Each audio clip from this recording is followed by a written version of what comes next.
Why does my laptop sound like it's going to take off? There you go.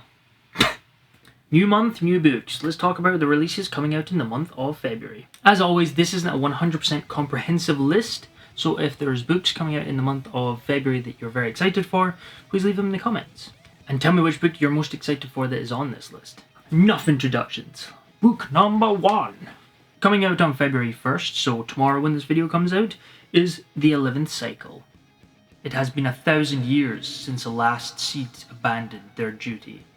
The mists are closing in. Finally, the morning bell tolls. A new seed is born, but is it too late?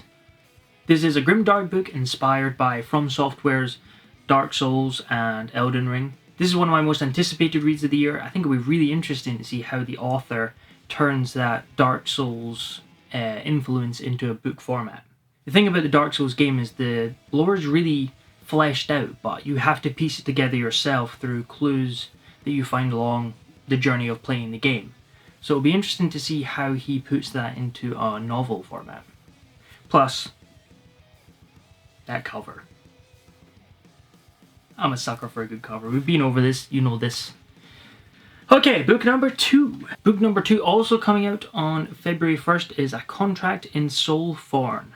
This is the second book in the 8th Chant series. The first being Seasons of Albedon. I don't really know a lot about this series, but it does sound intriguing.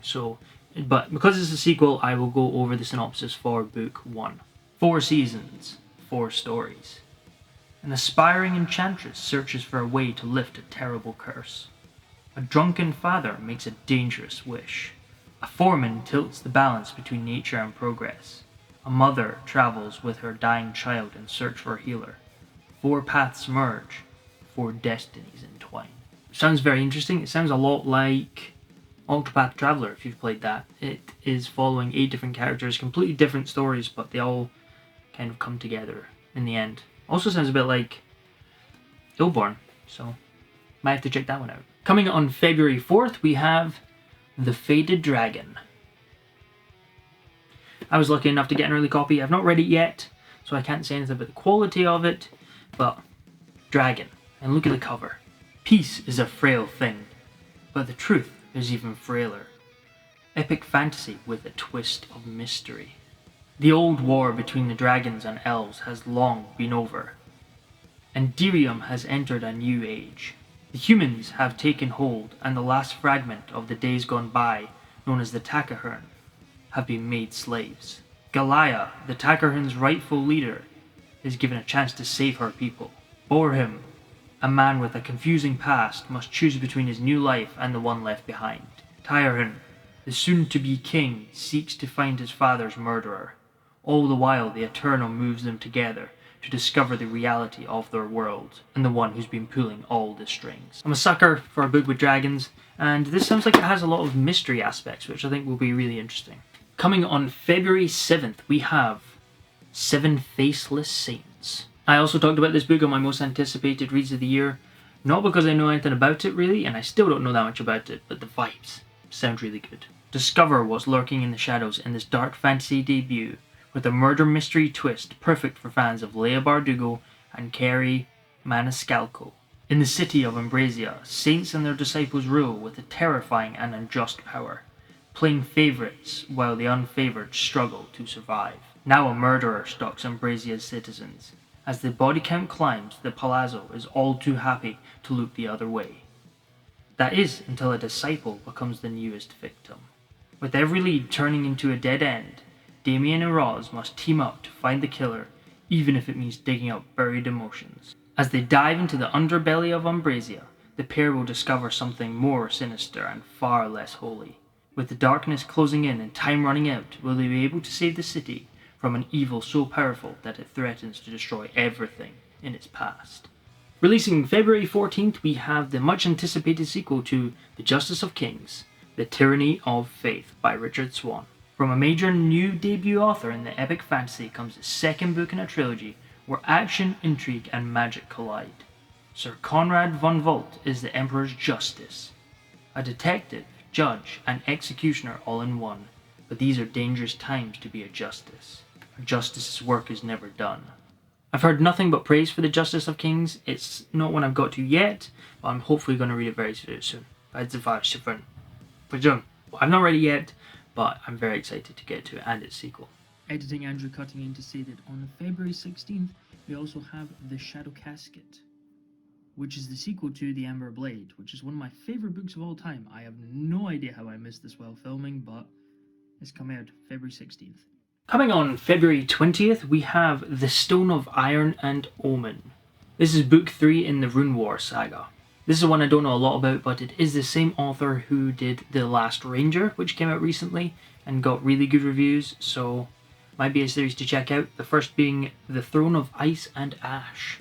It's a fantasy, epic fantasy, coming-of-age tale, so that sounds up your street. Definitely one to check out. Also coming February 20th, we have The Horns of Grief. This is the second book in the Blood and Steel saga, the first being The Fangs of War. This is another self-published grimdark series, and I'll read a bit about The Fangs of War, the first book.